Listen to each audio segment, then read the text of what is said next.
শিলিগুড়ির এত বড় বড় ক্রিয়েটারের মাঝখানে আমি কি করে, চলো প্রথম থেকেই বলা যাক। সো আমার নাম হচ্ছে আকাশ আর আমার বাড়ি হচ্ছে শিলিগুড়ি। তোমাদের আমার একটা ছোট্ট মিনি ব্লগে সুস্বাগতম। তো আমাদের শিলিগুড়িতেও শুরু হয়ে গেল ক্রিয়েটার্স কার্নিভাল। আমাদের শিলিগুড়িতে যত ছোট বড় ক্রিয়েটার আছে সব ক্রিয়েটার আসবে। এক কথায় বলতে পারো আমাদের শিলিগুড়িতে একটা ক্রিয়েটার মিট আপ, সেইখানে আর কি আমারও ইনভাইট ছিল। তাই তো সকাল সকাল আমার যত ব্লগার বন্ধুরা আছে সব মিলে বেরিয়ে গেলাম। যেহেতু ইভেন্টটা আমার বাড়ি থেকে খুব কাছে তাই অত দেরি হলো না, খুব তাড়াতাড়ি চলে আসলাম আমরা। এখানে এসে দেখি আমাদের আগে আর অনেক ক্রিয়েটার এসে বসে আছে। যেহেতু ইভেন্টটা শিলিগুড়ি কোমরটুলিতে ছিল তাই ভাবলাম যে একটু চারিপাশটা ঘুরে দেখিনি। শিলিগুড়ি কোমরটুলিটা কিন্তু আমার বাড়ির খুব কাছে, কিন্তু এখানে আসার আমার ফার্স্ট টাইম। ও হো, আমরা কিন্তু একা আসিনি, আমাদের সাথে আরো অনেক মডেল এসেছে। তার কিছুক্ষণ পরে দেখি আমাদের মাঝখানে বলাইদাও চলে এসেছে, মানে আর কি তোমাদের ফুটি পান্ডা। তারপরে চলে আসে আমাদের চিকনেস দা। তোমরা তো একে সবাই চেনো, আমাদের শিলিগুড়ির বহুত বড় একটা ক্রিয়েটার। সত্যি যাদের ভিডিও দেখে ভিডিও বানানো শুরু করেছি তারাই আজকে আমার চোখের সামনে। তারপরে আমাদের কাছে চলে আসে কেকরেস দা। তোমরা শুধু একবার কেকরেস দার কথাটা শোনো।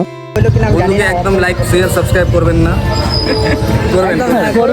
যেটা বললো সেটা আবার কিন্তু করো না, ফটাফট সাবস্ক্রাইব করো। তারপরে আমাদের কাছে চলে আসে প্রীতম দা। সত্যি এই ছেলেটার ভিডিও দেখে একদিন ভেবেছিলাম যে আমিও ভিডিও করব, সে আজকে আমার চোখের সামনে। সত্যি কথা বলতে আমি সামনে দাঁড়িয়ে যে কি বলবো আমি ঠিক বুঝতেই পারছি না। প্রীতম দা, তুমি যদি ভিডিওটা দেখে থাকো তাহলে প্লিজ একটা লাইক করো। তারপর এক এক করে সমস্ত ক্রিয়েটারের সাথে দেখা করে নিলাম। তারপর ওখান থেকে চলে গেছিলাম আমাদের মেইন ইভেন্টে, যেখানে আর কি প্রোগ্রামটা হবে। তারপর ওখান থেকে বেরিয়ে কিছু খাওয়া দাওয়া করলাম, যেহেতু আমরা সকালে কিছু না খেয়ে এসেছি তাই প্রচন্ড খিদে পেয়ে গেছিল। তারপরে ওখানকার সমস্ত ক্রিয়েটারকে বাই বলে চলে আসলাম বাড়ি। আর আজকের মতন এতটুকু, দেখা হচ্ছে তোমাদের সাথে নেক্সট ভিডিওতে। ততক্ষণ জন্য বাই, আর সাবস্ক্রাইব করতে কিন্তু প্লিজ ভুলো না।